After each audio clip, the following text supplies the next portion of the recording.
皆さんこんにちは、おはようじゅんです。今回の動画は日本にワーキングホリデーで来たい方に役に立つ動画になると思います。日本のワーホリはいろんな書類があるんですけど、その中で理由書、あとは計画書が一番大変だと思います。どうやって書くかな、どうやって書けばいいかなと思う方がいらっしゃると思うので、私が書いた理由書と計画書を紹介するつもりです。なので、この動画を参考して皆さんに役に立つと嬉しいです。よろしくお願いします。영상 업로드 기준으로 25년도 3분기 신청이 곧 시작되어가지고 조금이나마 도움이 됐으면 좋을 것 같아서 영상을 준비했습니다.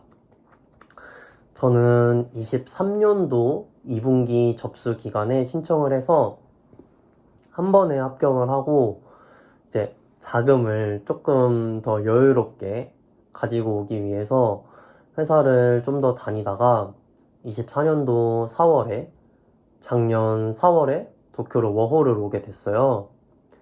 현재는 워홀 비자가 만료가 되기 전에 패션 회사에 취업을 하게 되어서 취업 비자로 살고 있습니다. 자, 그러면 이제 인사는 그만하고 바로 이유서랑 계획서로 넘어가 보도록 하겠습니다. 먼저 이유서랑 계획서를 쓸 때 양식이 따로 정해져 있지가 않아서 자유롭게 작성을 하면 되는데, 서류를 보는 사람들을 생각해서 이유서, 계획서 각각 2장은 넘지 않도록 하는 것이 좋을 것 같아요. 그리고 이유서를 먼저 작성한 다음에 이에 맞는 계획서를 작성하는 순서로 진행하면은 훨씬 더 수월하게 작성할 수 있다고 생각하거든요. 그리고 작성할 때 처음부터 일본어나 영어로 작성을 하게 되면은 되게 막막할 수도 있으니까 한국어로 먼저 작성을 한 다음에 번역기를 사용해서 일본어라든지 영어로 이제 조금씩 다듬으면서 작성하는 것을 추천드립니다. 그리고 이유서를 쓸 때 테마가 있어야 되잖아요. 왜 일본에 가고 싶은지에 대한 것, 이 이유가 있어야 되잖아요. 그래서 저는 패션이랑 놀이동산을 주제로 잡아서 이유서를 작성했었어요. 저는 의류학과를 전공을 했고 한국에서는 패션 회사를 다니고 있는 사람이었고, 그리고 일본 패션 스타일을 좋아하고, 그리고 또 놀이동산을 굉장히 좋아하는 사람으로서 일본에 이제 또 여러 테마파크들이 있잖아요. 그래서 이것도 같이 활용하면 좋을 것 같아서 패션이랑 놀이동산을 테마로 잡아서 이유서랑 계획서를 작성했습니다. 그리고 아까 제가 말했다시피 양식이 따로 정해져 있지 않아서 이유서를 쓸 때, 그래서 이유서를 어떻게 써야 돼? 뭐 이렇게 생각하실 수도 있잖아요. 그래서 어떤 항목으로 작성을 해야 하는지도 막막할 것 같은데, 저도 작성했을 때 몇 개의 이유서들을 좀 참고해 보면서 제 나름대로 정리를 한 결과 딱 이 3가지 항목을 이용해서 작성하면 좋을 것 같아요. 먼저 첫 번째는 일본에 관심을 가지게 된 계기, 그리고 2번째는 워킹 홀리데이 제도를 이용하고 싶은 이유, 그리고 3번째는 머무는 동안의 목표, 그리고 귀국 후의 계획. 이렇게 3가지 항목을 이용해서 작성을 하면 좋을 것 같고, 제가 썼던 이유서를 전부 다 읽기에는 이제 영상이 길어지니까 캡처본도 같이 영상에 첨부하고 각 항목에 대해서 간략하게 이제 설명을 해보려고 해요. 먼저 첫 번째, 일본에 관심을 가지게 된 계기. 저는 패션과 관련된 드라마를 보면서 일본 패션에 대해 관심도가 더 상승했다. 제가 좋아하는 드라마가 하나 있어요. 지미니 스고이라고 배우 이시하라 사토미가 나오는 드라마인데 한국어 제목으로 하면은 수수하지만 굉장해예요. 그 드라마가 있는데 이 이시하라 사토미 애짱이 주인공 이름이에요. 그 애짱이 패션을 너무너무너무 좋아하고 잡지사에서 일을 하고 싶은데 그 애짱의 스타일링이 너무너무 예쁘고 그 드라마를 보면서 저도 스타일링에 대해서 공부가 되게 많이 되었어요. 그 매 회차마다 그 이시하라 사토미가 입고 나오는 옷들이 정말 너무너무 예쁘고 저렇게도 아이템을 활용할 수 있구나. 이런 컬러 조합도 있구나. 또 요런 거랑 레이어드 해서 입으면 더 예쁘구나 라는 것도 그 드라마를 보면서, 물론 드라마 내용도 재밌는데 그 스타일링을 보는 게 저는 너무너무 재밌었어가지고 혹시 패션에 관심 있으신 분들 이 드라마 추천합니다. 뭐 어쨌든 그래서 이제 저는 의류학과를 전공을 하고 여성복에 관심을 가지고 있는 나는 일본 패션을 직접 경험하고 싶다라고 적었어요. 그러니까 이 패션 관련된 드라마를 보면서 일본 패션 문화에 대해서 조금 더 관심을 많이 가지게 되었다. 그래서 난 원래 이제 전공도 의류학과고 또 여성복에 관심을 있는 사람이니까 직접 일본에 와서 이 일본 패션을 직접 경험하고 싶다라는 식으로 작성을 했습니다. 다음으로 두 번째, 워킹홀리데이 제도를 이용하고 싶은 이유. 저는 패션 업계에서 일을 하고 있는 사람으로서 1년이라는 시간은 SS 시즌 그리고 FW 시즌을 경험할 수 있는 좋은 기간이라고 생각이 된다.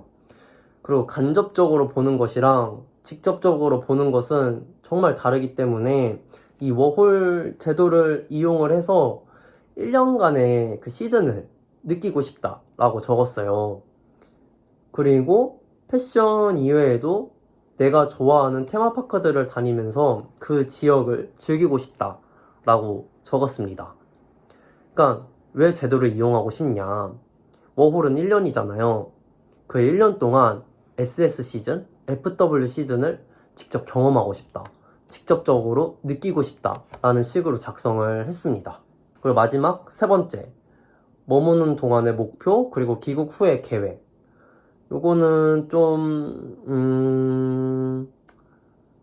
첫 번째, 두 번째, 세 번째 뭐 요런 식으로 작성을 했는데 그냥 간단하게 말하면은 패션위크 그리고 패션 이벤트 참가하기 그리고 SNS를 통해서 일본 패션 공유하기 그리고 그 경험들을 가지고 다시 한국 패션 업계로 돌아간다? 뭐 요런 식으로 작성을 했어요. 저는 그 1년의 워홀 기간 동안 제가 관심 있는 분야를 경험하고 싶다는 것을 최대한 담으려고 했어요. 그래서 계획서도 이유서와 연결되게 작성을 하려고 했거든요. 그 보통 계획서를 쓸 때 지역을 돌아다니면서 뭐 일본의 이곳저곳을 돌아다니고 싶다 뭐 이런 식으로 많이 작성을 하는 것 같은데 이거를 현실적으로 생각해보면 그게 굉장히 어려운 일이거든요. 그래서 저는 계획서도 엄청 현실적으로 적었어요. 저는 2분기에 접수를 했다고 했잖아요. 그래서 그 시즌에 맞춰서 8월 입국 기준으로 작성을 했었네요. 지금 여기 계획서를 다시 보니까. 그래서 계획서도 간략하게 설명을 하자면은 전체적인 내용은 이제 도쿄를 중심으로 패션 행사 참여 그리고 나만의 포트폴리오 만들기라고 적었고 저는 뭐 몇 월 이렇게 다 나열하지 않고 몇 월부터 몇 월은 이거 몇 월부터 몇 월은 요거 이렇게 크게 큼지막하게 딱 4개로 나눈 것 같아요. 여기 보면은 그래서 8월부터 11월은 입국하고 일본 생활 적응하기, 그리고 도쿄 FW 패션위크 관람, 그리고 12월부터 2월은 타 지역의 방문, 그리고 놀이동산 투어. 그냥 이걸 간략하게 말하면 이렇게 작성을 했고, 3월부터 5월은 패션 이벤트, 패션 행사 방문하기, 그리고 미술관 가서 영감 받기, 그리고 6월에서 7월은 마츠리 가서 일본 전통복 체험하기, 그리고 모은 자료들을 활용해서 포트폴리오 만들기, 그리고 귀국 준비 순으로 1년간의 계획을 좀 보기 쉽게 작성을 했었어요. 저는 이제 계획서를 작성하기 전에 어떤 행사가 있는지, 그리고 어떤 쇼가 있는지도 찾아보면서 이 계획서를 작성을 했는데, 만약에 자신이 정한 테마가 있으면은, 뭐 예를 들어서 애니가 너무 좋다 하면은 그런 애니 굿즈의 행사 이런 것도 있잖아요. 이벤트 같은 거. 그래서 그런 관련된 행사나 방문하고 싶은 스팟 정도는 찾아보는 게 좋을 것 같습니다. 그리고 계획서를 작성할 때 꿀팁인데, 뭐 예를 들어서 뭐 도쿄역 가보기, 뭐 오사카 가보기, 이거보다는 뭐 오사카에 가서 뭐 오코노미야끼 먹어보기, 뭐 예를 들어서 이런 식으로 단순히 땡땡땡 가보기, 땡땡땡 먹기 하는 것보다는 땡땡땡에 가서 뭐 대표 음식 땡땡땡 먹어보기, 땡땡땡에 방문하여 땡땡땡땡 하기, 뭐 등의 형태로 어떤 곳에서 무엇을 할 것인지 자세하게 좀 설명하면은 좋을 것 같습니다. 자, 그래서 제가 썼던 이유서랑 계획서를 정말 아주 간략하게 설명을 했는데, 너무 짧게 설명을 해서 솔직히 도움이 될까 싶어요. 그치만 제가 이제 또 영상이 길어지지 않기 위해서 캡처본을 활용해서 영상에 같이 넣었으니까 그 캡처본을 참고해서 오하요주는 이런 식으로 작성을 했네, 오하요주는 이런 흐름으로 이유서랑 계획서를 작성했네 라는 것을 캐치해갖고 자신만의 이유서랑 계획서를 쓰면 될 것 같아요. 그리고 요즘에 일본 뭐를 떨어지는 분들도 많이 계시더라고요. 근데 이제 일본 워홀에 관심 있으신 분들은 다들 아시겠지만 준비해야 되는 서류들이 굉장히 많잖아요. 근데 그거를 2번, 3번 한다? 와우, 스트레스 쌓이잖아요. 뭐 스트레스는 아니지만 귀찮잖아요. 그 많고 많은 서류, 이유서랑 계획서만 있는 게 아니잖아요. 다른 것들도 엄청 준비해야 될 게 있으니까 이왕 하는 거 한 번에 해서 한 번에 붙고 한 번에 와서 한 번에 재밌게 보내면 좋잖아요. 그래서 제가 썼던 게 조금이나마 도움이 되었으면 좋겠고, 다들 일본 워홀 붙어가지고 즐거운 일본 생활 하셨으면 좋겠습니다. 자, 그러면은 이상으로 이번 영상도 마치면서 모두 영상 봐주셔서 감사합니다.